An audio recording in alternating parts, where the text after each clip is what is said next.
નમસ્કાર ખેડૂત મિત્રો, આજે આપણે કાકડવા ગામે ભીંડાના પ્લોટ પર આવેલા છે. તે તેમની જોડે આજે ખેડૂત પણ અહીંયા છે જ. આપણે ખેડૂત જોડે થોડી ચર્ચા કરીશું. તો ખેડૂત મિત્ર, આપણું સરનામું જણાવશો? નામ?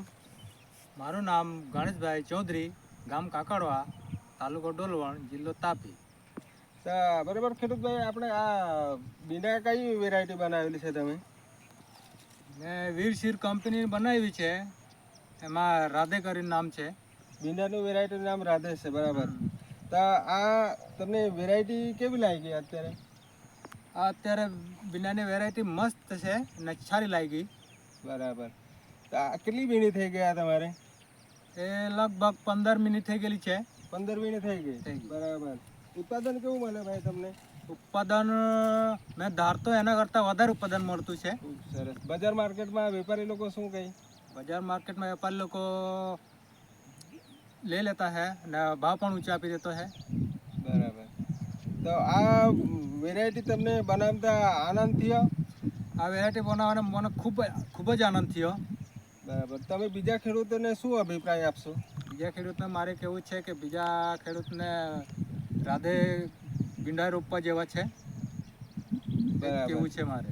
તો આપણે આ વેરાયટીમાં તમને અત્યારે આ ફૂટ બૂટ ને આમ તોડવામાં કેવા છે? જો આ તોડવામાં એકદમ કટકટ અવાજ આવતો છે. ક્વોલિટી બી એકદમ સરસ છે.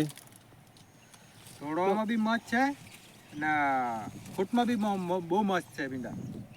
તો ગણેશભાઈ, આ તમને 1 કિલોમાંથી વધુ કેટલું ઉત્પાદન મળ્યું અત્યાર સુધીમાં? વધુમાં વધુ 4 થી 5 મણ થઈ જતા. સરસ. આ આટલી ઠંડીની સિઝનમાં પણ એ ગણેશભાઈને આટલું 4 થી 5 મણનું ઉત્પાદન મળતું છે. તો હવે પછી હજુ જેમ ગરમી આવશે તેમ એનું ઉત્પાદન વધતું જશે.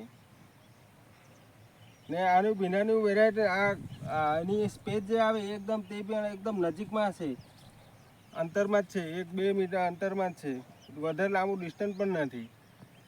નમસ્કાર ખેડૂત મિત્રો, આ વેરાયટી વીરશીર કંપનીને રાધે વેરાયટી છે ભીંડાની, એ ખૂબ સરસ છે.